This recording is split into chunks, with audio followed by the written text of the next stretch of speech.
Well, very frankly, we have this evening a difficult subject. Because if we want to be strictly honest, we are dealing with a problem for which there are innumerable interpretations and about which there are countless convictions.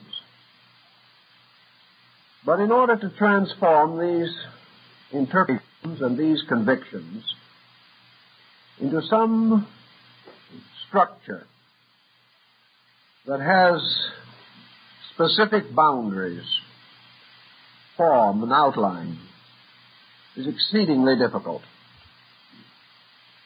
We think of the term self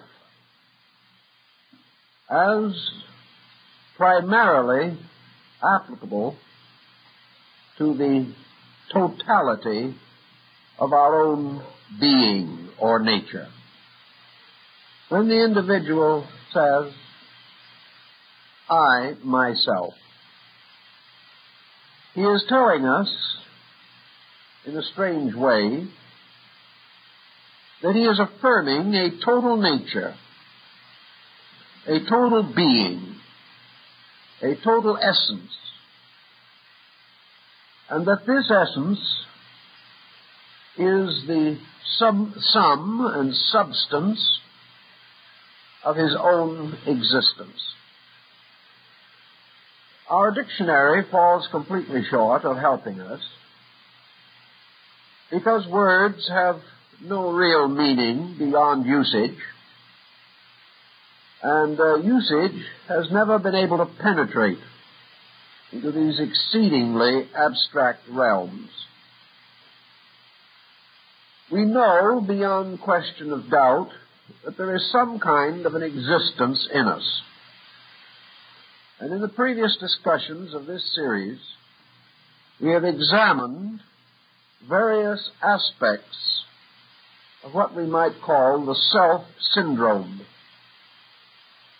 We have tried to differentiate between various levels of cognition by which we recognize this self in us. And we have more or less come to the final conclusion that that which is recognized is not the reality. Another way where Lao Tzu uses the word Tao to signify this totality of being.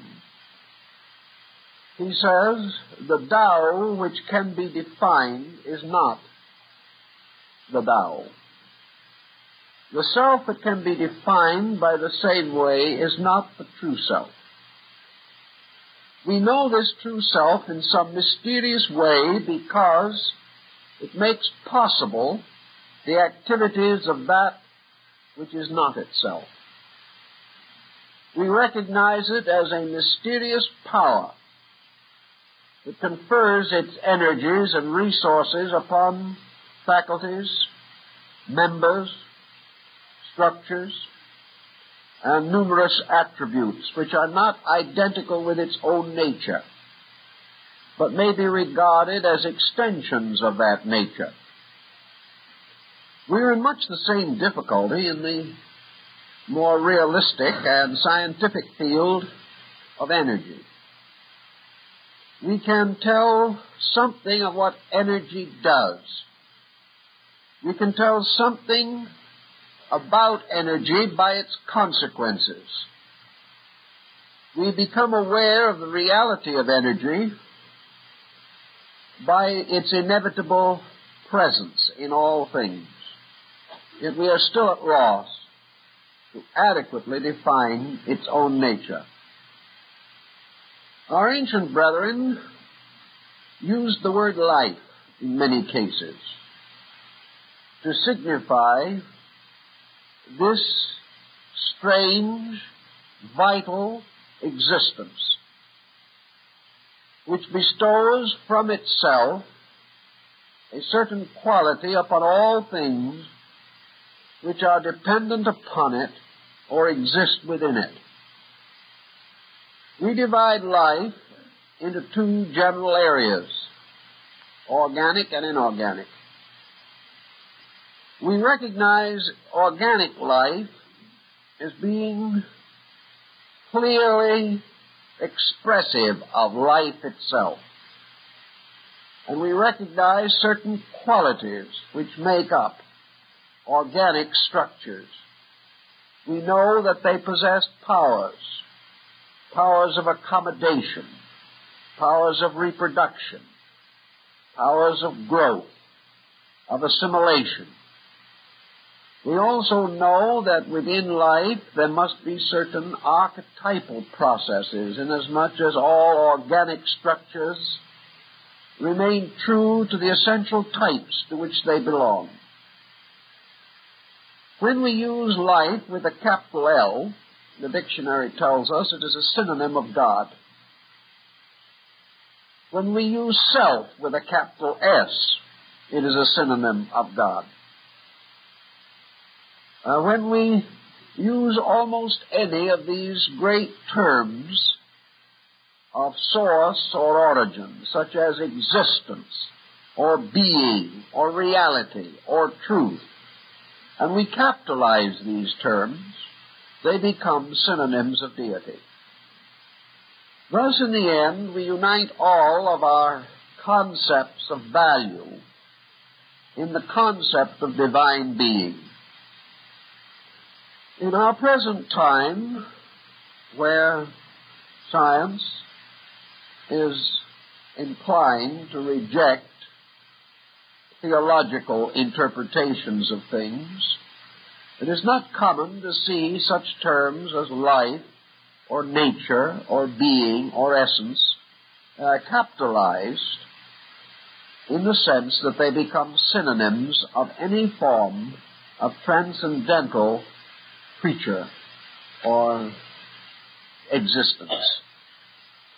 However, as we explore into our own natures, we discover that we can remove layer upon layer of conditioned existence, and yet the unconditioned source of existence remains. We cannot say that self is identical with consciousness, or with mind, or with thought, or emotion, or activity, but we do recognize that all of these processes arise within the nature of something. We are unable to accommodate ourselves to the concept that behind this vast structure there is no integrated causal factor. Lao Tzu, who was so astute in many things, used our rather familiar element of water as a means of expressing or explaining life. The ancients were already aware of man's strange dependency upon water, that in a way we are dependent upon light and water for existence, for survival. Without water, the seed will not germinate. Without water, the soil becomes barren and sterile. And all creatures together are dependent upon this element for the development and survival of their own intricate and contrasting natures. But water is something in common in organic structures. So Lao Tzu contemplated the idea that we could use water as a symbol for a life essence. We know that in the New Testament, Jesus uses this concept of the waters of life, the waters of everlastingness. The Egyptians had the same opinion about it. So that one aspect of life has been the universal diffusion of nutrition, that everything is nourished or sustained by something that can bestow nourishment and sustenance. Yet we cannot say that a life is water. We cannot say that water is self. But in some way we can get the feeling from the symbolism of water that there are diffused energies, powers or principles by means of which organic structures are sustained. And we know, theoretically at least, that inorganic structures must also be in some way sustained, although perhaps not in quite the manner with which we think of sustenance. In the Oriental systems, Buddhism and Hinduism, there are certain points of view that are worth considering. Both the Hindu and the Buddhist recognized a certain illusionary kind of existence. They held definitely that the personality or the individuality with which we are aware or with which we are acquainted is not the true self. They recognize that the personality, the individual as he is here in his daily living, is not merely a complete reflection or manifestation of the total selfness behind it. In some way, this self, deeper than thought, deeper than intuition, deeper than instinct, older than any manifestation that we can think of or cause to arise within imagination, deeper than any of these things, there is an enduring fact, a fact of aliveness. This fact of aliveness in specialized creatures has specialized manifestation. The individual can not only be aware of himself in a sort of dim, shadowy way, but he can be aware of other selves. He can come to realize that he lives in a world of beings, each of these beings dimly aware of an innate selfness. Yet there seems to be no causal bridge between these, no mysterious nexus that binds them together.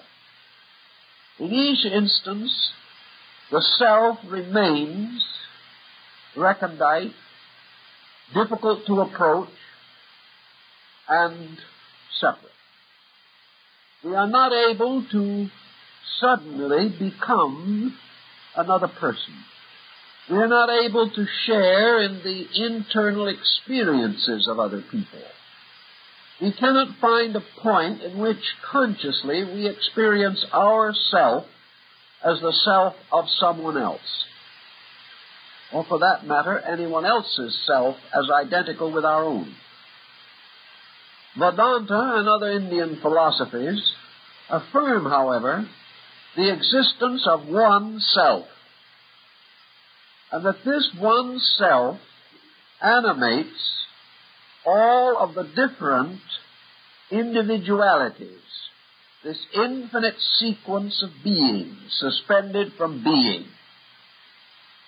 These same people affirm it to be mystically true, to be experienced by certain meditational processes, that we can transcend individuality, that we can reach a condition or point in which we are no longer constantly aware that we exist as totally isolated creatures. By meditational disciplines of yoga or Vedanta, the individual seems to experience himself as coming nearer and nearer to a universal reality, subjective, not necessarily distant, but certainly obscure as far as his objective consciousness is concerned. Yet it is very doubtful that even the Vedantic or yogic mystic has ever reached a state of consciousness in which he has experienced an identity with another person. He may have experienced what he feels to be an identity with deity. And he affirms that this identification must inevitably cause him to be one with all other living things. But this identity does not cause him to become instantly aware of his brother's pain. He can intellectually be aware of it.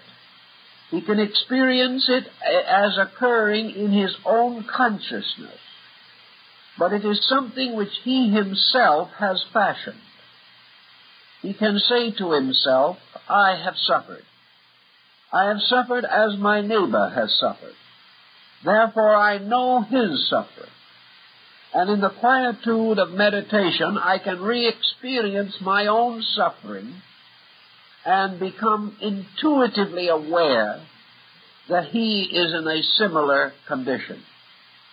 But what he is actually doing in his meditation is creating a sympathetic interpretation in his own nature. He is not actually this other person. He is trying to feel the need of this other person. And if he reaches a high degree of proficiency in this, he becomes an exceedingly compassionate being, with a continuing remembrance of the limitations and imperfections of himself, therefore continually charitable of the limitations and imperfections of others. Thus he may gain a certain insight, which may be termed an extension of consciousness.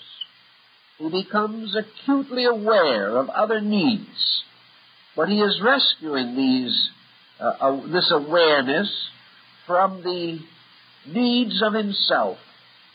He is reviving the story of his own pain and becoming capable of re-experiencing it when he thinks of the pain of someone else.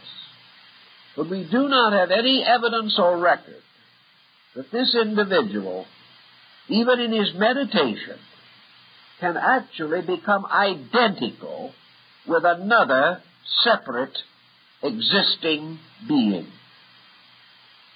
He can be, or affirm himself to be, identical with the source of life. But here again, through the very experiences through which we have passed, this identification is difficult to analyze. The mystical is always almost impossible to examine in the terms of the so-called factual or ordinary or traditional.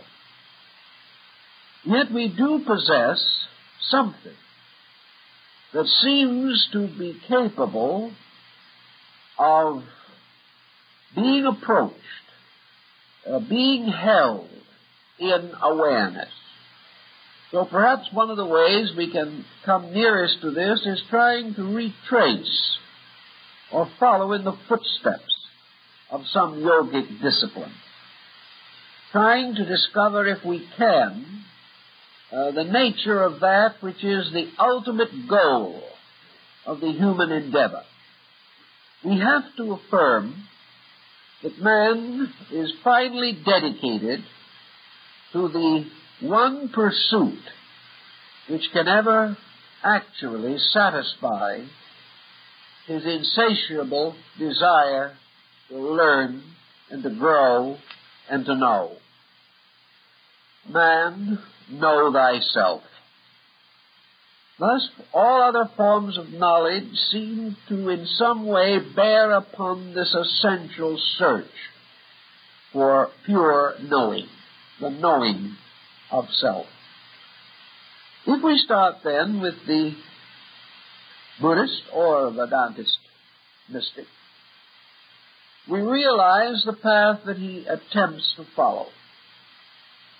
First of all, he must in one way or another break away from the traditional patterns of definition which we associate with life itself. If this mystic was bound to the dictionary, he would fail before he starts. If he was bound to the common definitions of things, which are experienced even by his own mind, he could not hope to transcend the ordinary, or that which is truly merely the continuance of the conditioned state in which he now exists. So the mystic in the beginning recognizes the necessity of stepping across from one state of being to another. He attempts to do this first by disentangling that part of himself which he calls the knower from that part of himself which cannot know. He tries to liberate mental energy from mental process. He tries to liberate emotional energy from emotional process. And he tries to liberate physical energy from physical process. He recognizes that the physical, as the channel for life principles, becomes a container which shapes and often distorts and certainly dilutes the activities of the forces moving through it. So the search for the unconditioned state of being must be attained or must be advanced by the gradual voluntary sublimation of conditions themselves. This is why development or growth can never be merely a formal exercise. The formal exercise will add skill to process, but it will not transcend process. The mystic is attempting constantly to liberate that which is from that which seems to be, that which has a total existence from that which manifests only as a conditioned existence. He is out in the quest of the unconditioned, where he knows that the unconditioned must be at the source of all conditioned reflex of every kind, in every level and area of existence.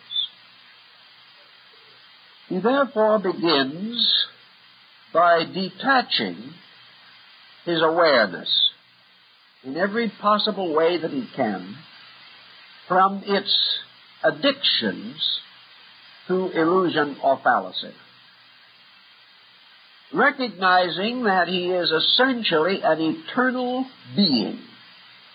He seeks to re-establish his consciousness of this eternal truth. To do this, he must overcome innumerable secondary modifying expressions of his intelligence. He seeks to relax away from the physical world. Not that he intends to die, but he intends to liberate physical energy from the conditions with which it has become associated. His idea of relaxation in this case is merely to restore a complete normalcy, to remove all pressure, stress symptoms. He does this by the purification of his body. He does this by the gradual integration of his physical purposes. He gradually divides his desires from his needs. He simplifies, in every possible way, body existence. If this simplification is carried to its ultimate or to a near ultimate, the individual experiences his ability to become unaware of body. This does not mean he neglects it, but it means he becomes unaware of it as a conditioning factor of consciousness. He therefore can, as in yoga, experience the state of existing in space, unaware of body. He is no longer a person with hands and feet, He is a condition of consciousness. The body still exists. He can draw his attention to it at will. But when he does not so focus his attention upon body and cause the various energies of life to stimulate body reflexes, he is just simply not aware of body. The moment he is not aware of body, he discovers that in a strange, mysterious way, he is no longer aware of the physical universe in which he lives. He becomes consciousness inhabiting space. He is no longer aware of time or place. He finds himself timeless and placeless, but at the same time in a place at a time. He then goes on to the next problem of sublimation, and that is to sublimate emotional intensity. He finds that he lives not only in a physical world with boundaries, but in an emotional sphere, which also has set and fixed rules, by means of which his emotional energies manifest themselves in traditional ways. He finds desire. He finds self-interest, self-ness. He finds the impulse of ambition or possession. He experiences the immediacy of emotional attitude, pleasure, pain, misery. He experiences his relationship to life as emotional. If something is extremely wonderful, he may experience it with sadness. He may find himself contemplating deity as Dante did and bursting into tears. He finds the emotional equation there. And this emotional equation is a constant stirring up of conditioned attitudes. So he seeks the sublimation of emotions. He seeks to attain desirelessness. Not because he wishes to be less. And this is the problem that the non-mystic is always concerned over. The non-mystic feels that if he does not desire, he is emotionally dead. This is not true. The suspension of desire is in a strange way the fulfillment of all desiring, inasmuch as separate desires rising from a common desiring are insatiable in their demands. But to be relieved of the separate pressures is in some way to become aware of the total meaning of desire itself, to penetrate its conditions and discover the essence or substance of the desire energy. If he is able to quiet his desires so that he finds a tranquility or peace within himself, he then discovers that the world of objective desires, of sensory desires, gradually fades out, just as the physical world faded out when he relieved his consciousness of the burden of body. As his desires go to sleep in meditation or quietude, he therefore experiences the opposite of the state of desire, and that is peace itself. The whole of space suddenly becomes completely peaceful, because all of the pressures which he experienced arose within himself and were communicated to him from within by a subtle mechanism, which we call this process of the machine of the sensory perceptions. These perceptions work from within and from without. So if the mystic or yogi is able to quieten desire, he lives in a universe of quietude, a universe of peace. But this is not his end. He must go one step more at least, and that is he must find some way of sublimating the mental process. Now, this is the most difficult, naturally, because we have only the mind with which to achieve this sublimation. Yet the mystic is convinced that mental individualization also sets up conditioned existence.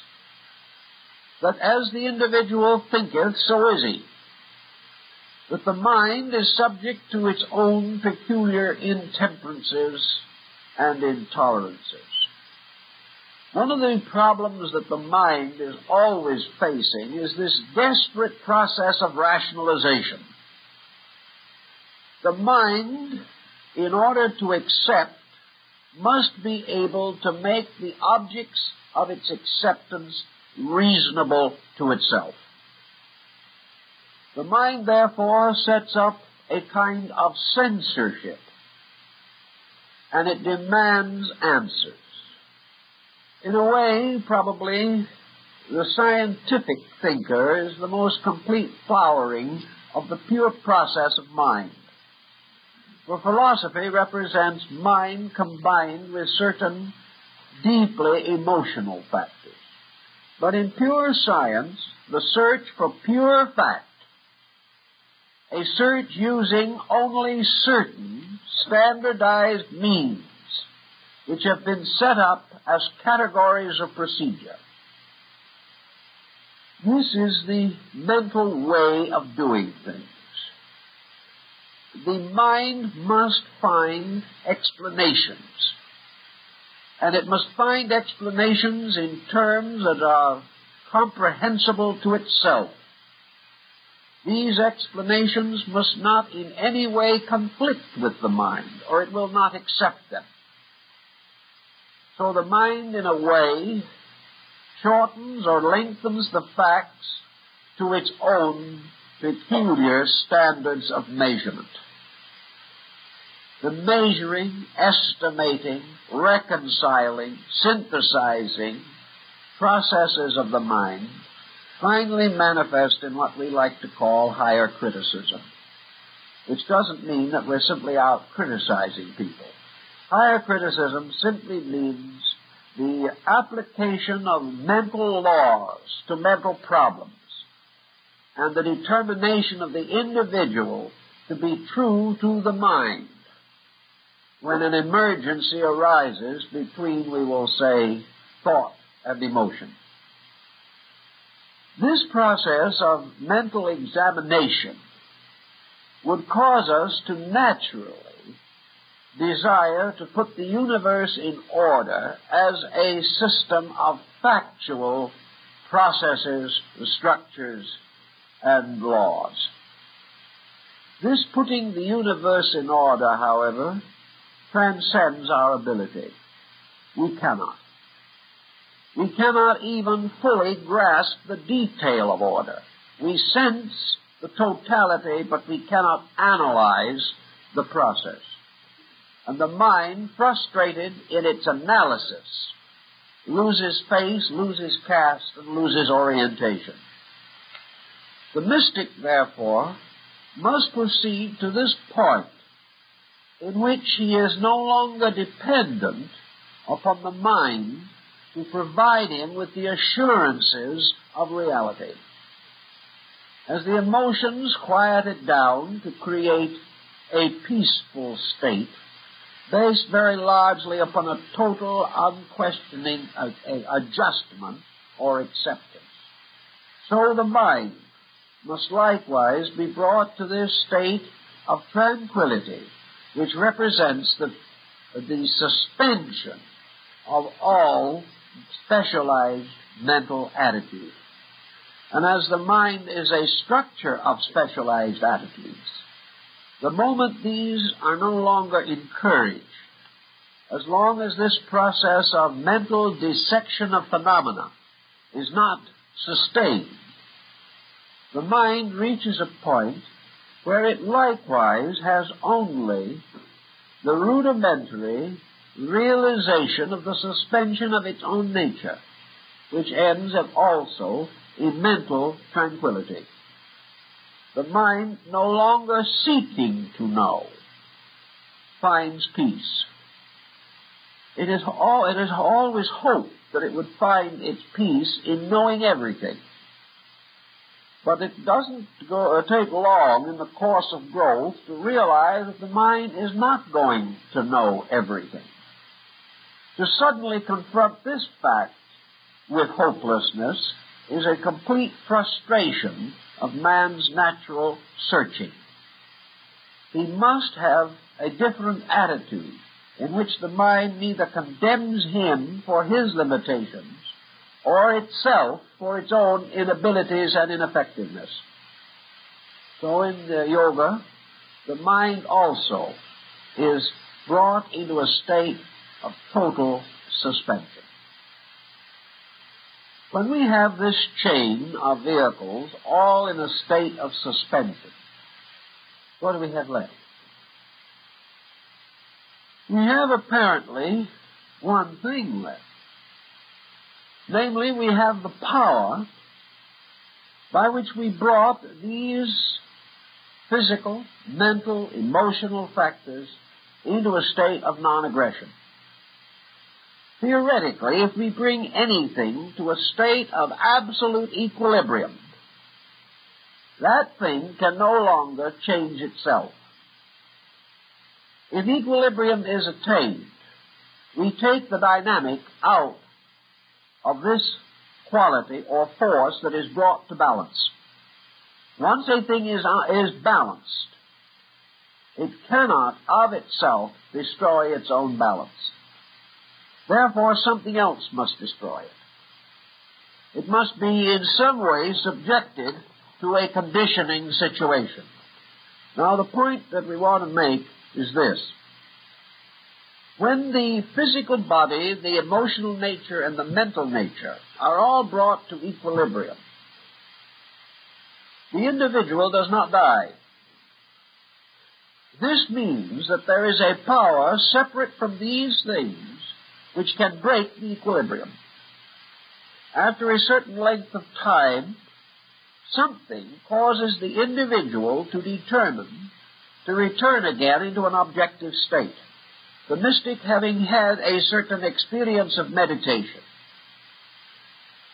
achieves a state in which the faculties that we know are suspended, yet the mystic himself retains the right to change this mystical suspension back again and to return again to objective physical consciousness. Therefore, he is not dead, nor has he lost the power to control his own destiny.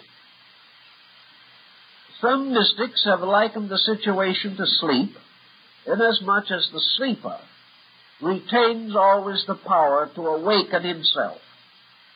But he exercises this power when he is in a condition of not knowing that he does so.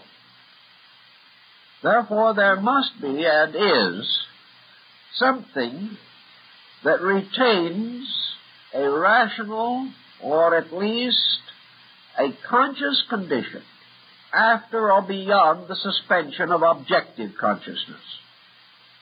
So we ask the mystic what this is, and we place him in a most unfortunate condition or position.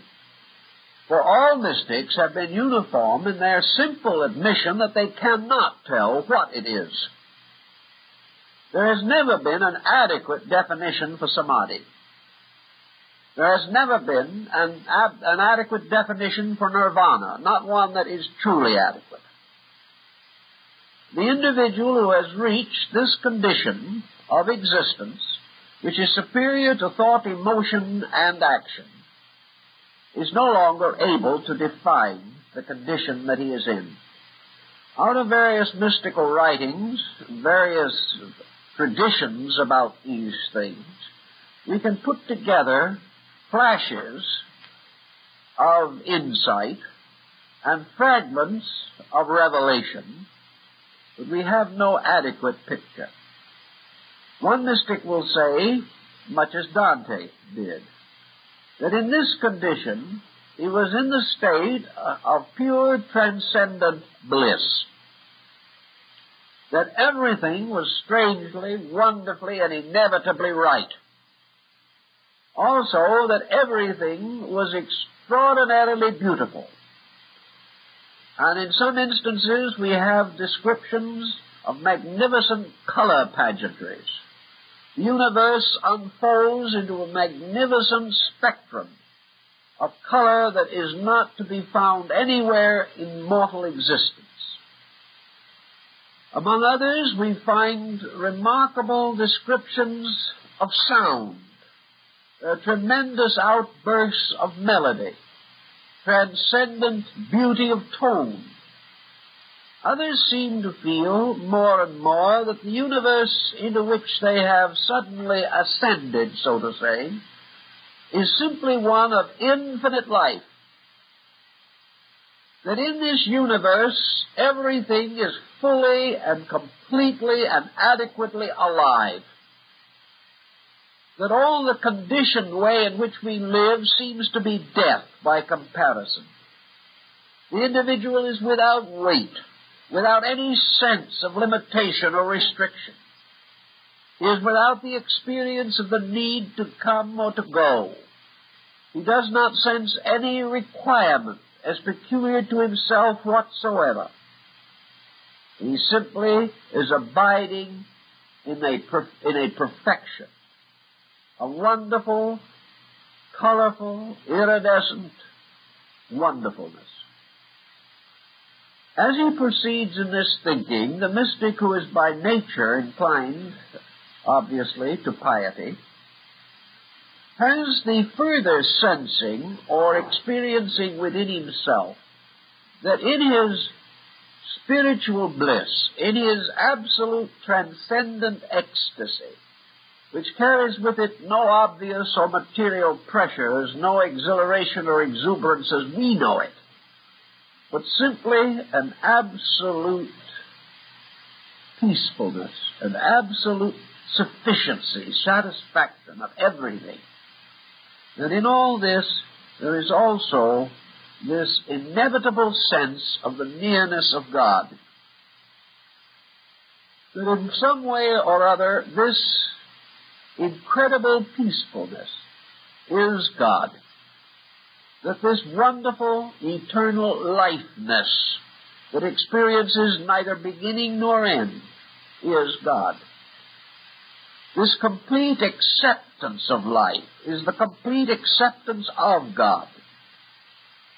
And suddenly the person is aware that this universe and all that manifests here is in some way in the keeping of an infinite sufficiency.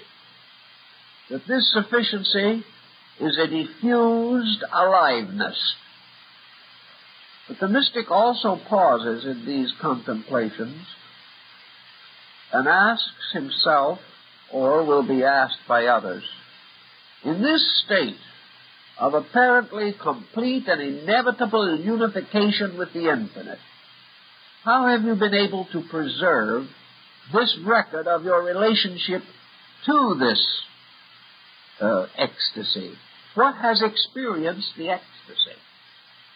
What is it that has stamped the mystical experience upon you, so that when you return again to a common kind of existence, you find yourself inwardly filled with a continuing, lingering memory of this experience? This mystical experience happened to something. There had to be a cognition of it, or you could not have known it at all. We do not have a mystical experience that actually and factually ends in oblivion.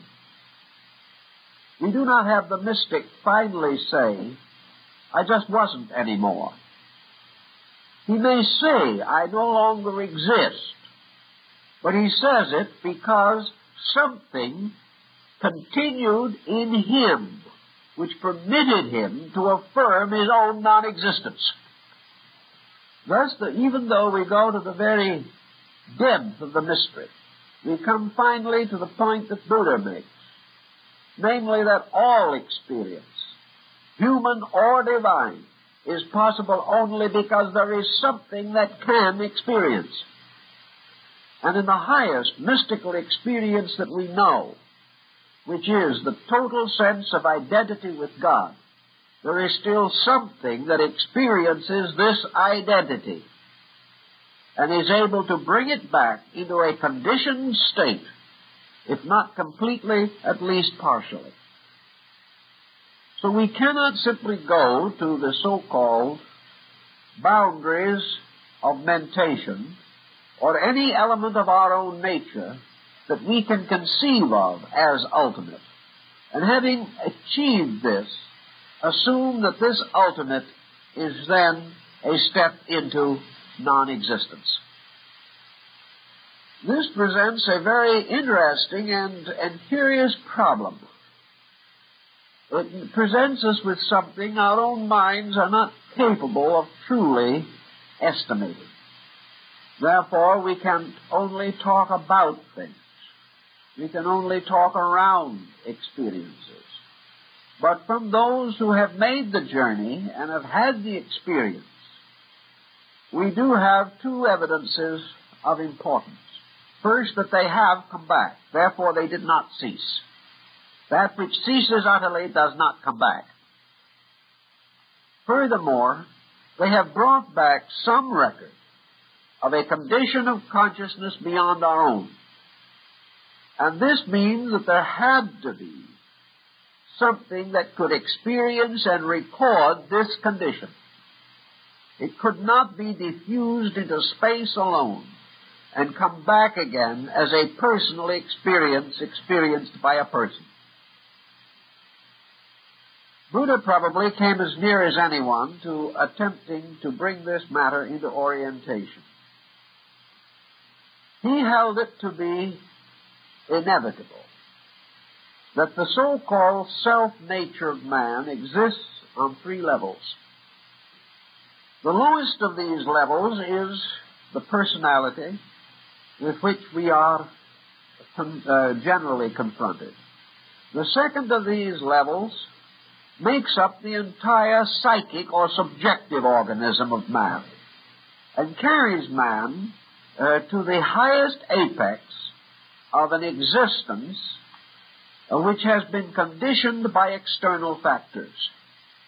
No matter how high we carry the self without capitalization, the self with the small s, no matter how far we carry this, we can only recognize that it is an entity or a being that has been integrated out of experience.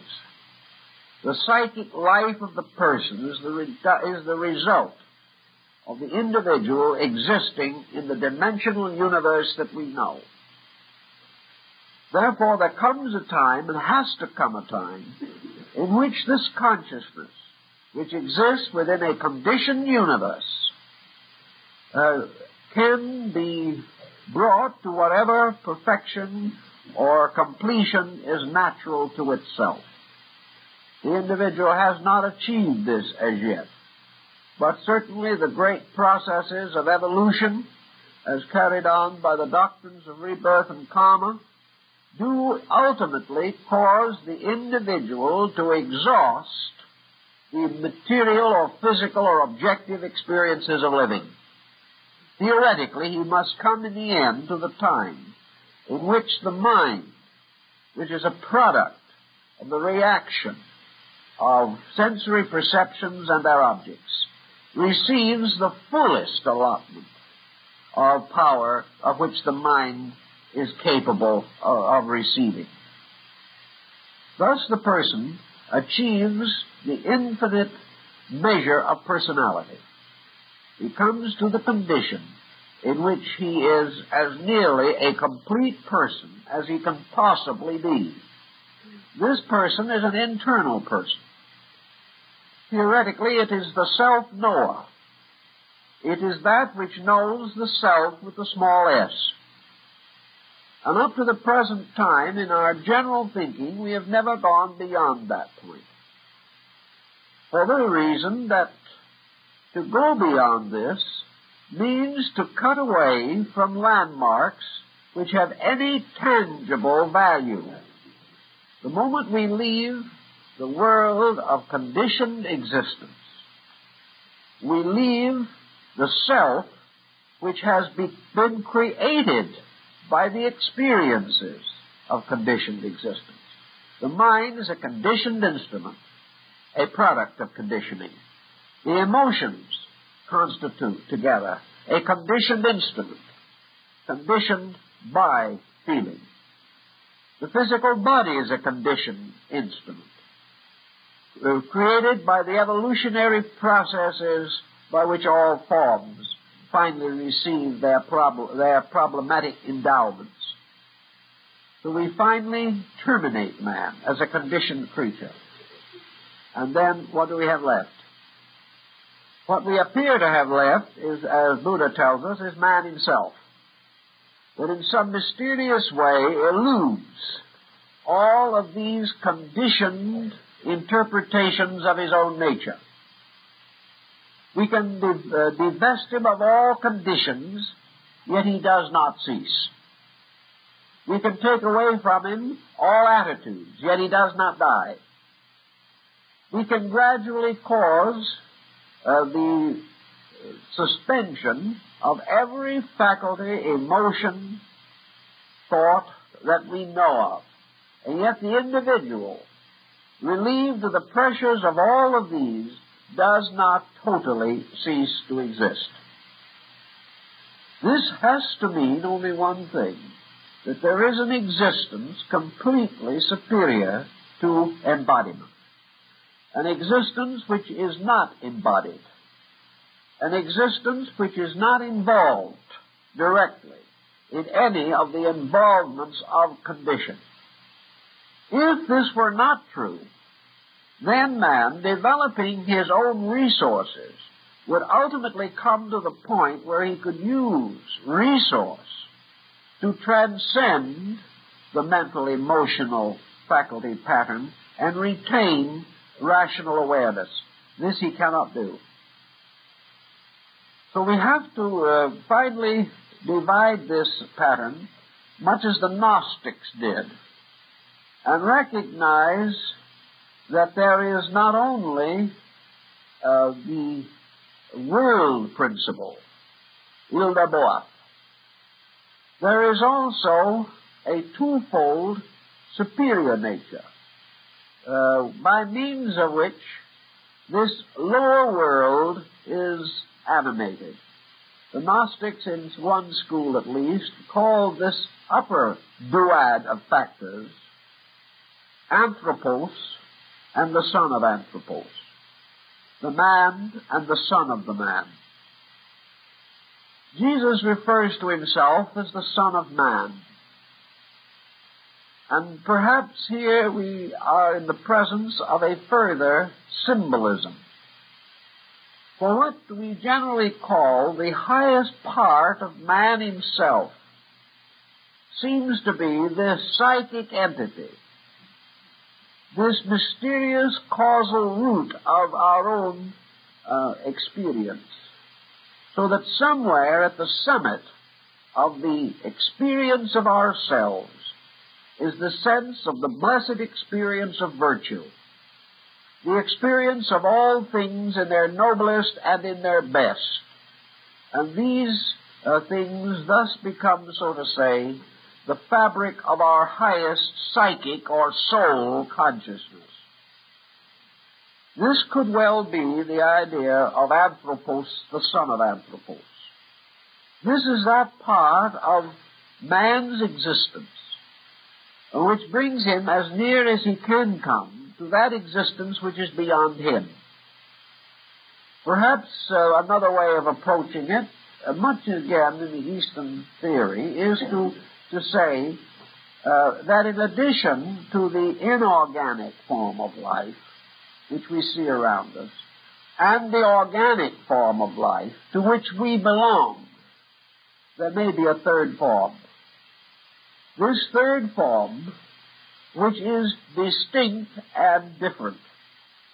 This third form, which can be a truly super-organic existence. An existence, however, that does not imply merely the pressing of the organic up to a higher level. There may be a level that is transorganic, that has a complete existence apart from the two that we recognize as the kinds of life which fill the universe. There may be a third order of life. This third order of life could be as different from the lower as the two lower are from each other. It could represent an entirely different kind of existence, a different dimension of existence, making use of faculties or powers or energies or principles beyond anything that we can even imagine. Buddhism takes this position, particularly the Northern School. It affirms that primarily that when man attains to the summit of the small self, when he comes as far as he can come toward the totality of his own experience of himself, he suddenly comes to a point or condition in which there can be no further such experience. He is then confronted with a dilemma, because beyond this point in which his own mind, being refined to its greatest possible degree, the mind is no longer able to even conjecture upon what is next. It is no longer able to bring any shadows of rationality out of this mysterious abyss of that which lies beyond itself.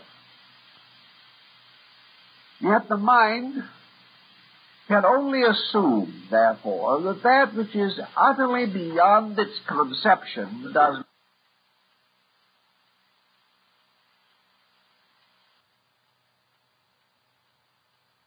face death with certain apprehensions, not certain as to its nature. But by wisdom we gain a strange confidence over death, as expressed by Jesus and Socrates, and expressed perhaps by little people more than we know. The individual who labors quietly, giving his life, spending it in the service of others, moved perhaps by need or emergency to a gentle kind of martyrdom that we will never really appreciate. The majority of human beings, though they do not understand death, are not afraid to die. What perturbs them is the long, sometimes difficult process of dying.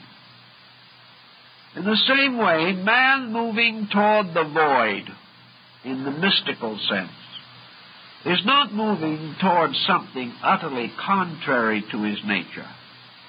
He is moving towards something for which the entire existence in a conditioned state must have been preparing him from the beginning.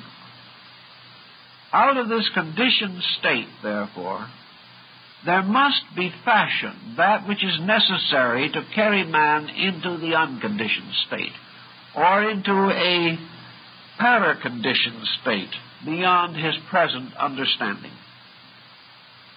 It would appear, then, that the entire experience of evolution, while it gives man an infinite number of faculties and powers and expressions and experiences and conditions, is actually all of it moving toward the mystery of the void.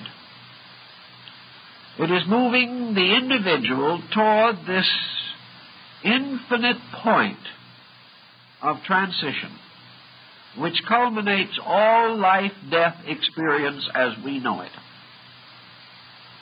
It also becomes reasonably obvious that somewhere in this experience the individual must let go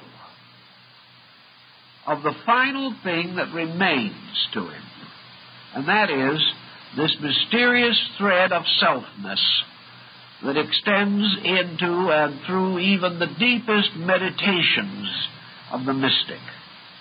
There is some time in which the individual must cease to struggle against the infirmity of existence, just as there comes a time at the end of physical life when the individual must quietly resign himself to the transition.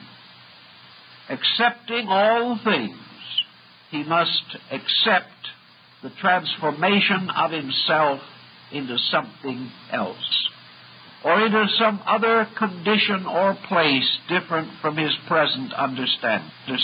Perhaps this is one way in which we learn the lesson, namely that every single embodiment through which we pass, by the very nature of itself and the nature of the faculties with which we must experience embodiment, leads us in the end, in every case, to the experience of the void, whether it be the small experience or the vaster one. Once, as Buddha points out, once the individual has stepped across between these two conditions, he cannot return. He cannot come back from the void, because something has to happen in that transition, by means of which he breaks the link between himself with the small s for self and himself with the large S for self.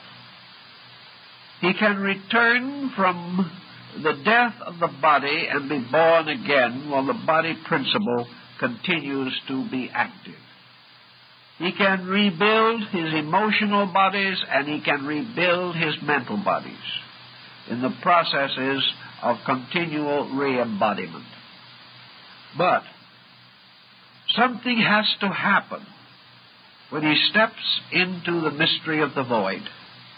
In that transition, the unit, the center, the focal point around which the total illusion of existence moves, this point is changed. If, as the ancient mystics affirmed, illusion is the foundation of separate existence, then if the illusion is completely removed, separate existence is removed also. Now, no one can really explain this matter except perhaps in terms of an arbitrary concept. But there may be the time when we will be able to trace it somewhat more effectively than we do now. Unfortunately, in these times, we are not trying to trace it. We are concerned only with our objective existence. If we had devoted half the energy to the conquest of ourselves, or the understanding of ourselves, that we have devoted to the effort to understand lesser things, we probably would at least have a greater insight into our own need and its ultimate solution. The southern school of Buddhism, the Hinayana, was called the Lonely Road, inasmuch as it was the search for the void as the immediate end of the life of the dedicated arhat or saint. It was the duty of the Buddhist mystic in the early or primitive system of Buddhism to reject and renounce all things, and taking upon himself the robe and a begging bowl, to go forth to the extinguishment of his own personality. He must step by step tear down the mysterious involved structure that imprisoned him in the illusion of materiality. His only end, his only goal, his only purpose was final immersing of his entire nature in the void, the total extinction of himself in eternity. Now, it is amazing that such a doctrine would have had a great, powerful, important following. For it seems to be the most complete fatalism that is imaginable. How was it then that millions immediately rejoiced at this idea? The only answer to it has to be that somewhere within the deeper part of man there was the realization that this was true. That while the mind and the emotions could not justify the procedure at all, nor could any practical consideration as we know it support it, but somewhere inside of man, perhaps, there was this primordial or primeval realization that the entire economy of consciousness was pointing in this direction. There could be no other end. But when the Northern School arose, the lonely wanderer seeking only the extinction of himself was no longer acceptable. Perhaps it was due to the fact that the faith passed into the keeping of other nations, other races, other times, other social groups with different basic attitudes toward the problems of life. These other groups, however, all agreed upon the same fundamental premise. At the end was the void. None of them changed this or modified it in any way. But the Northern School took the attitude that when the hour of decision comes, when the individual, having achieved enlightenment, contemplates the extinction of his own nature, that there should be a further contemplation, namely that having achieved what very few have ever accomplished, having come as near to eternity as man can come and live, having approached the void to the degree that it became a strange drawing power which seemingly reached out to grasp the individual and absorb him. Having attained this, it was the better part of compassion and charity and benevolence to turn back and to devote further conditioned existences to the service of those in greater need. That there was therefore the rise of the Bodhisattva Ideal, the ideal of the saint or the sage who had reached the threshold of liberation, but chose to return and help his fellow creatures to find their own difficult paths toward a better life. So the Bodhisattva became the ideal. And in the presence of this ideal, the dim figures of the emancipated Buddhas dropped back from the common experience of mankind. And in their place were the radiant teachers, those who had sacrificed eternity to labor for a while in the fields of time. This concept did not change the end, but it changed man's attitude toward the void. It changed his attitude toward the end of his own purpose.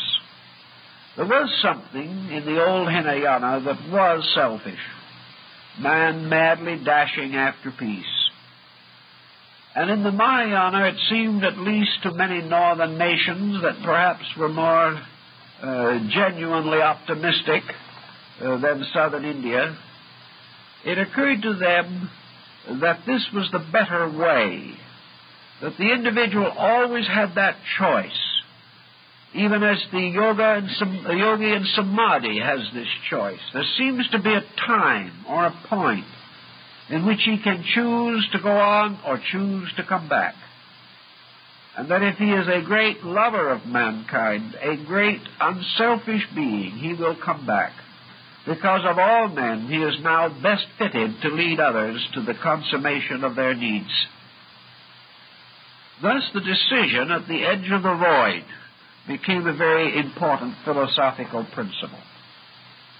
That the individual either passed on into silence or returned. At the apex of this point of growth The radiant figure of the Bodhisattva, however, stands not as an emaciated, emancipated ascetic. The Bodhisattva does not seem to be denuded of everything. It is not a struggling spark about to expire. It has not about it this sense either of exhaustion or of futility or of the utter renunciation of everything. It doesn't carry this impression at all. In both the northern and southern school, the saint, standing at the threshold of the Mahaparinirvana, stands splendidly there. He stands mysteriously robed in grandeur. He stands in the vestments of sanctification. He is a glorious being, even though this glory is grounded in a complete humility so far as self is concerned. This very humility has enhaloed him in a magnificent way. He becomes the object of the greatest religious art of the East and West. The truly sanctified person is splendid in wonder and in greatness, yet bows humbly in the presence of the truth it serves. So, whatever lies beyond the Bodhisattva, the radiant image of graciousness, compassion, love, fellowship, peace, whatever lies beyond can scarcely be less.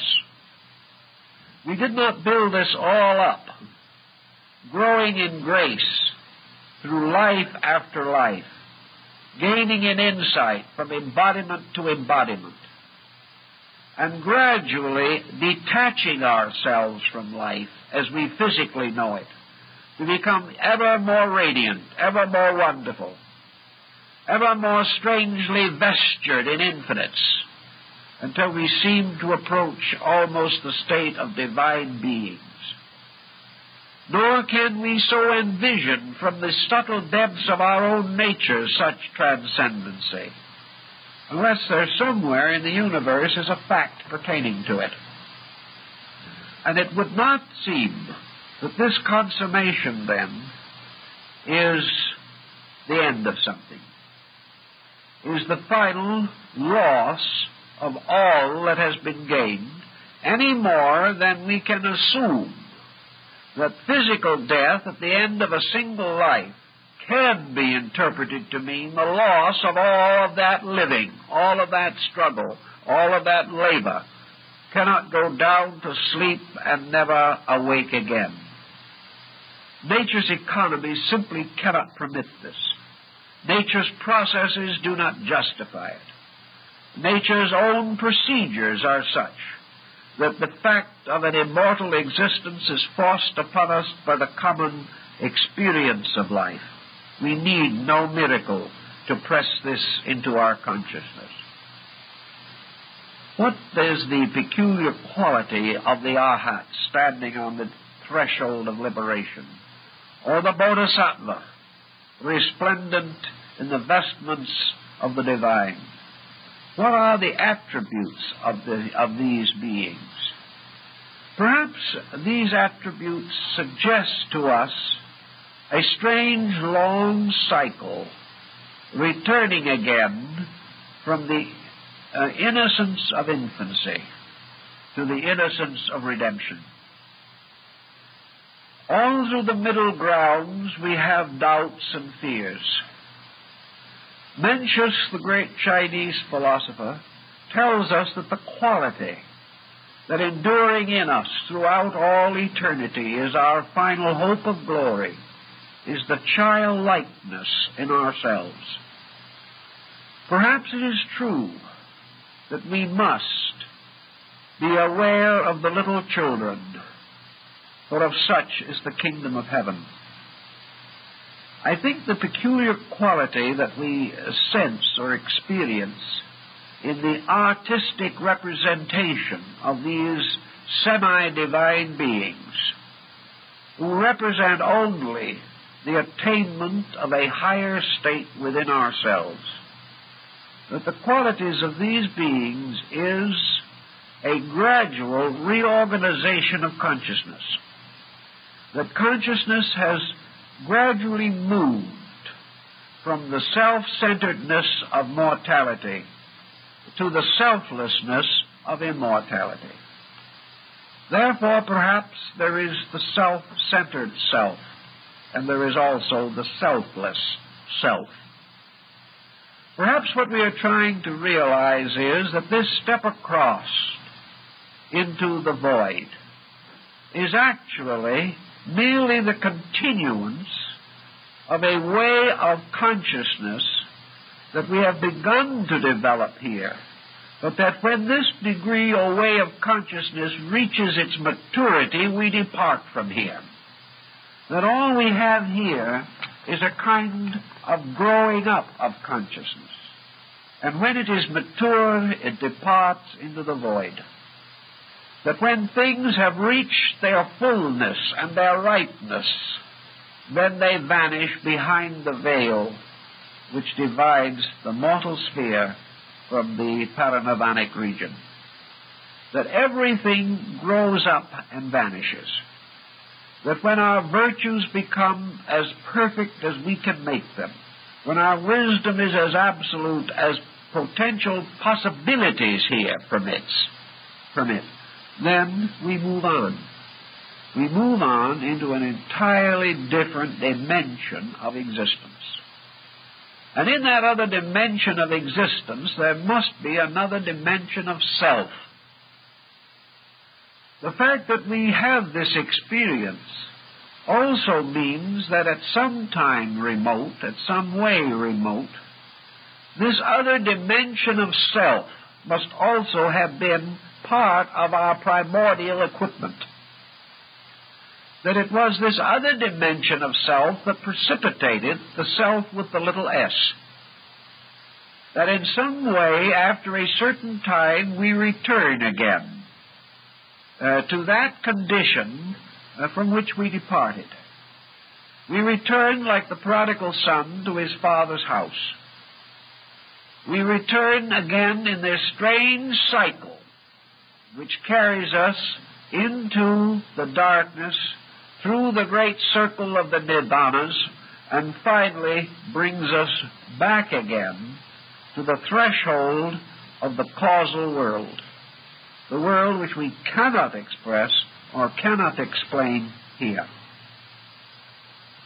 This is essentially, then, the concept that when we are finished here, we are starting somewhere else.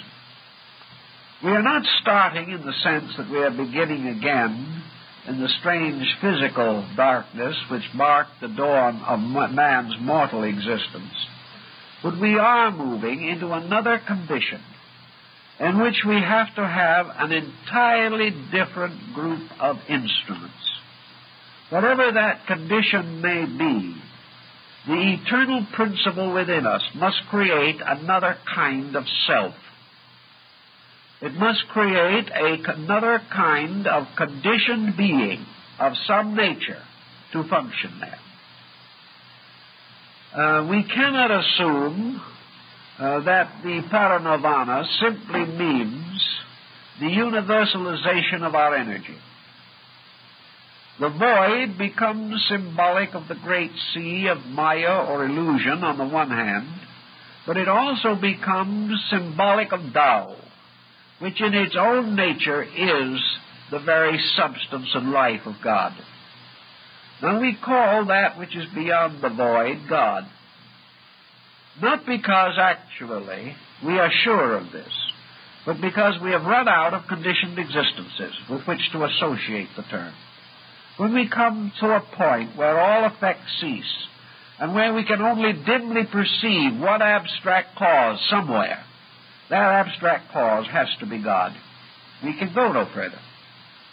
And God still remains the word to sum up our own unknown, the unknown of existence itself, which must be there, but which defies any definition we can ever bestow upon it.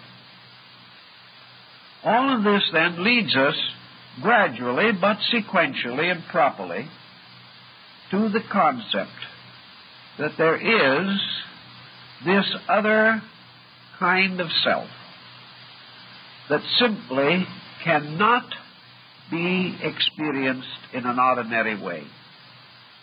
And we come back again to the small self in our own life cycle. Tired, weary with existence, we come to the end of the mortal plan of things, and we enter into this strange mystery we call death. And there we remain for a little time in the mysterious current of life itself.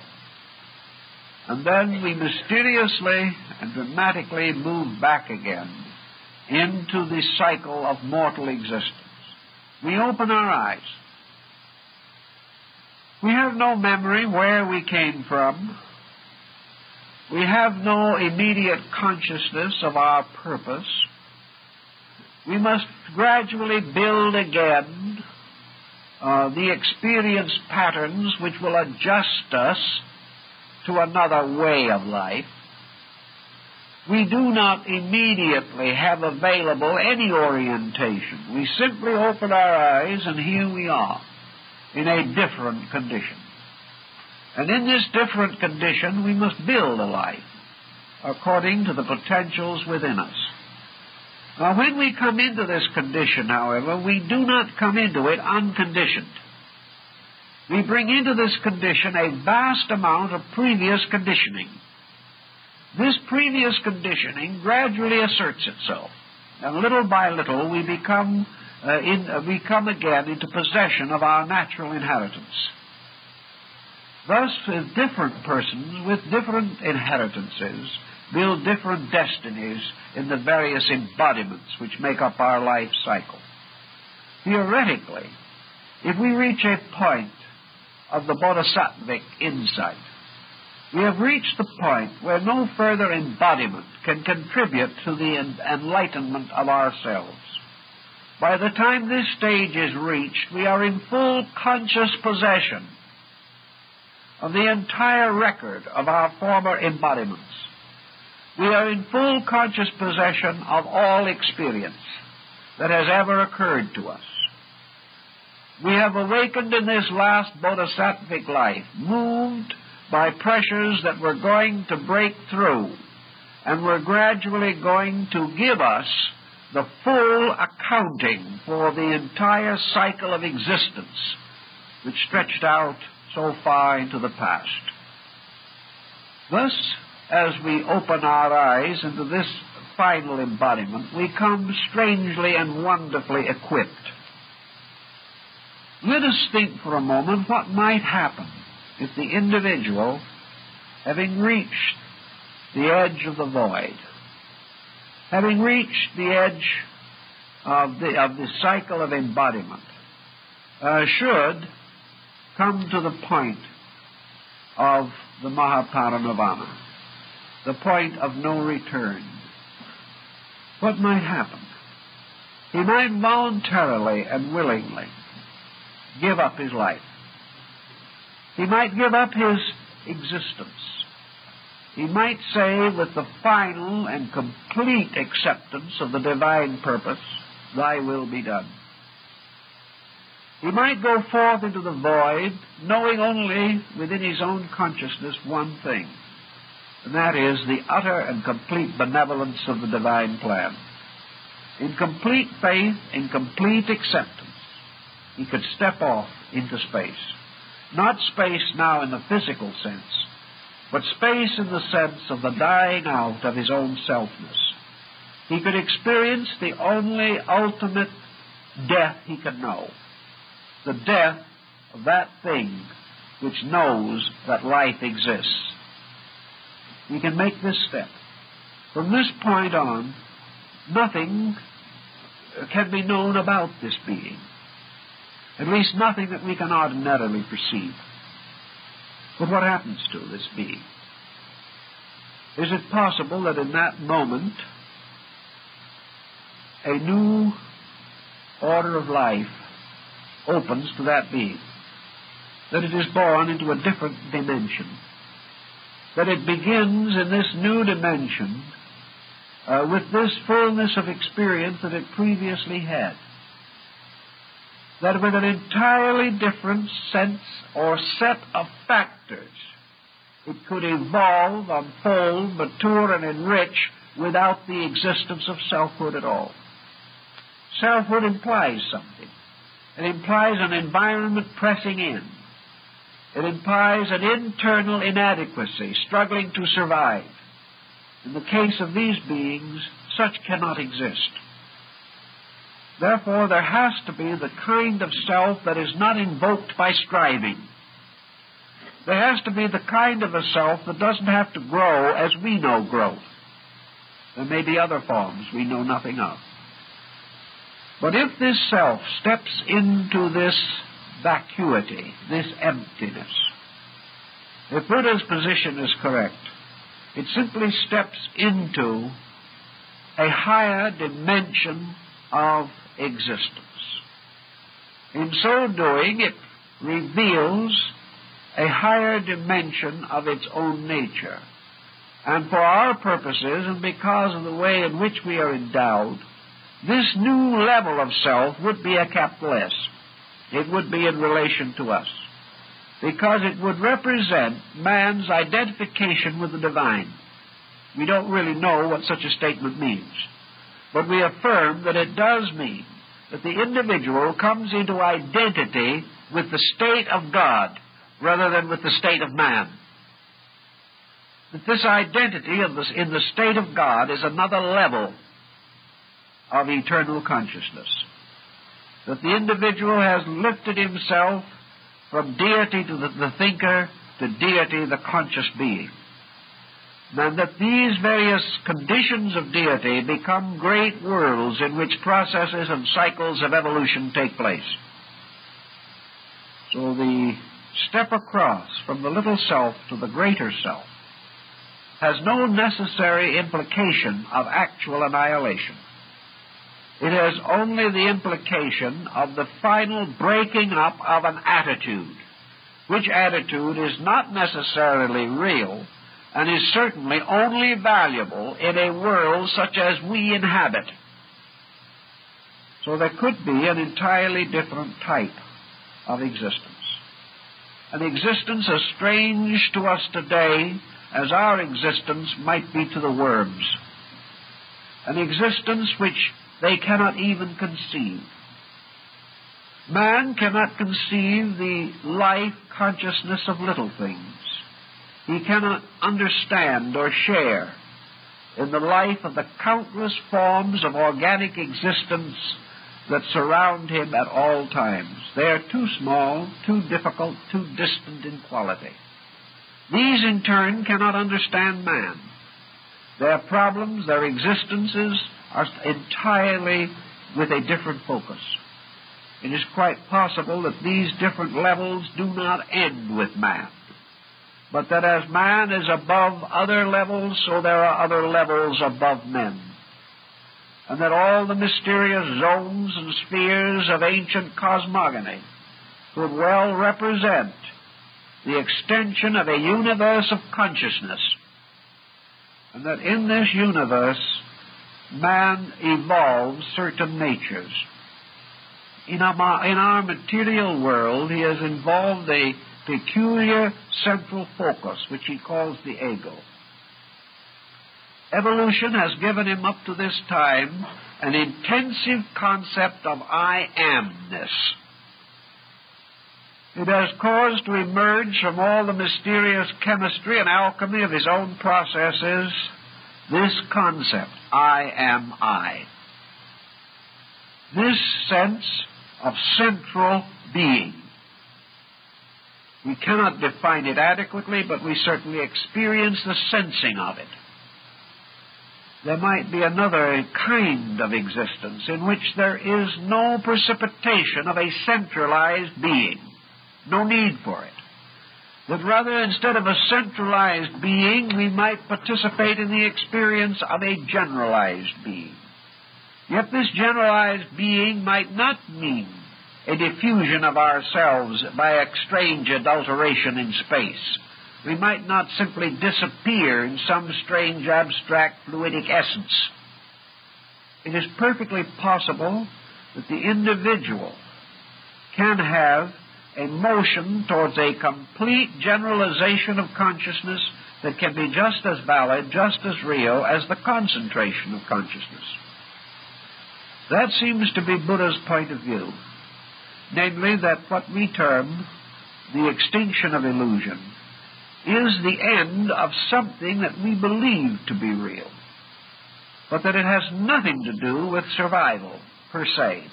It has only to do with the survival of our own attitude toward survival. If this attitude changes, if this attitude ceases, then we face an entirely different challenge of survival. But the loss of the instinct to remain as we are does not necessarily imply that the only alternative is extinction. What perhaps we are really faced with is the motion from a negative state in which ignorance presses us toward a state of consciousness. So that what we are building up, what we call trial and error, is merely a pressure due to ignorance. That the individual is inadequate. Therefore, he depends for his growth upon the pressures of circumstances upon him. Or, as some might say, he grows by suffering. He grows by being the victim of conditions which he must struggle desperately against, which he must rise above by a victory of morality or integrity over circumstances. Thus he is actually being molded by a negative procedure. The most that he can hope from this negative molding is that in the end he shall attain the power to survive in the conditioned existence in which he now lives. Yet we have no assurance that this is the final condition of anything. We have no assurance that if the individual lived perfectly in this world, that this perfection would be the ultimate end of anything.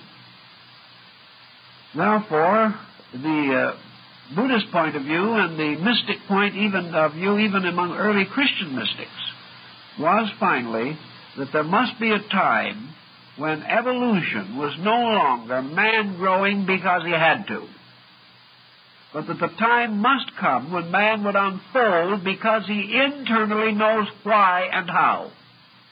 That growth would be a voluntary, positive adjustment with existence. And that growth would therefore be the unfolding or the developing or the ripening of the fruit of the tree of consciousness. That the individual would not grow because of the laws around him, but would grow because of the insight within him. Now, this kind of world in which we live now would be useless to him under such circumstances. In fact, would be a detriment, if anything. The individual's opportunity to unfold must be in a dimension of life suitable for this kind of growth, this kind of instruction. So we can assume, perhaps for a moment, that in this the symbolism of the Buddhist lotus has been very adroitly used. Man mysteriously has existed in the bottom of a pool. His roots have gradually dug deeply into the wet earth, the slime, the mud, the elos, from which life crawled. For it is said in ancient Greece that the first empire was Ilium, which was the world of mud. And gradually, through great effort, the human soul, the consciousness of man, has grown up through the mud, through the water, and has finally come to the surface of the pool. And as it comes to the surface of the pool, the leaves spread out in beautiful circular dish-like forms, and the bud appears. Finally, the bud bursts into blossom, opens, showing all the magnificence of the glorious white, yellow, or blue flower.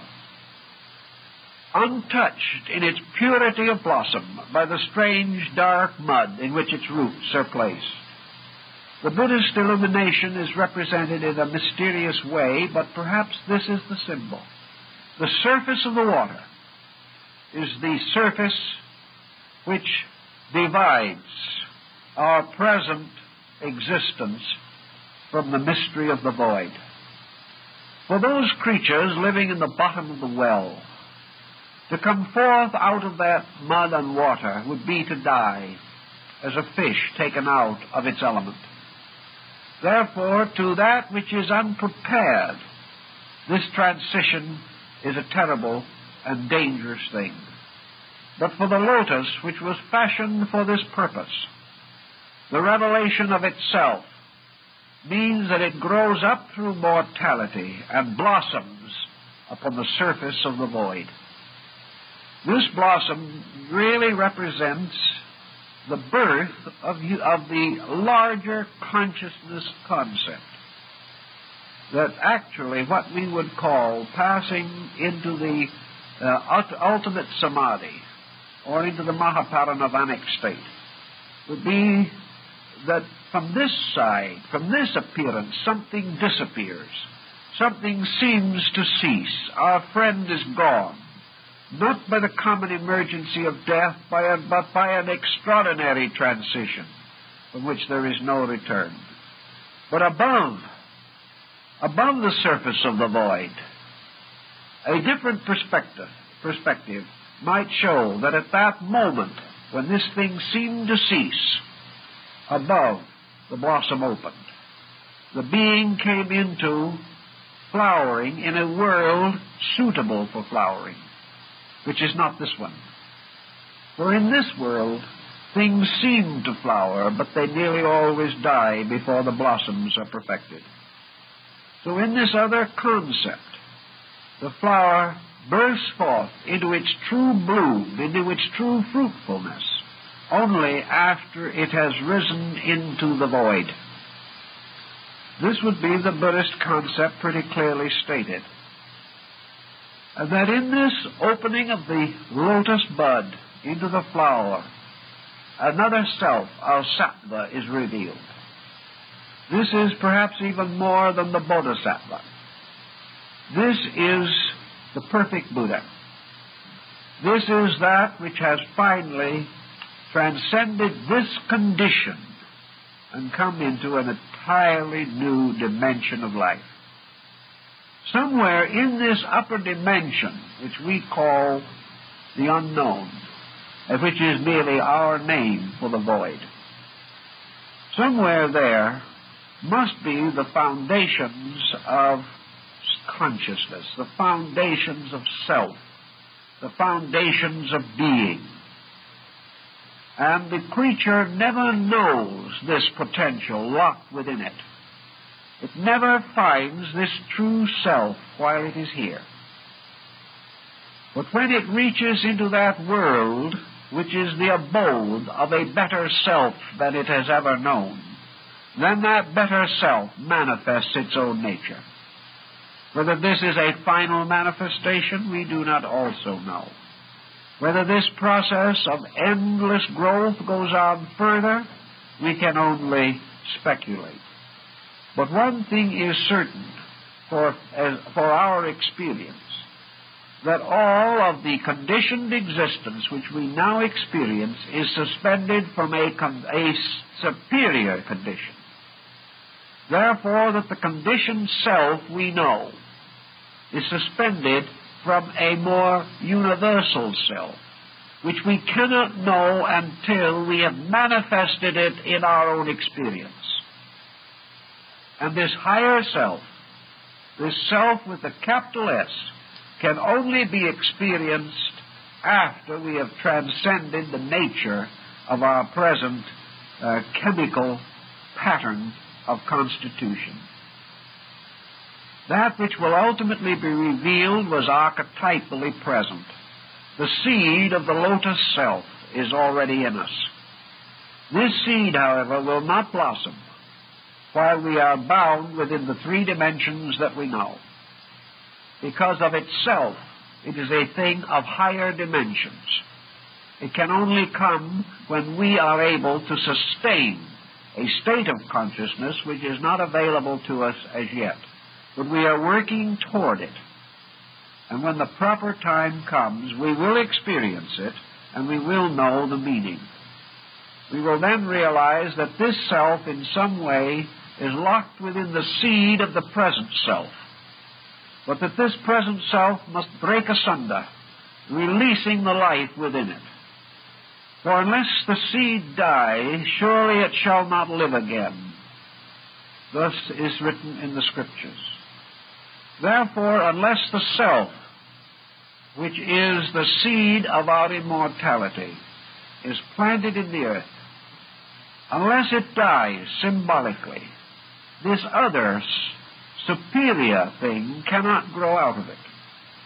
For the lotus upon the surface of the void is surely locked within the seed of our present imperfection.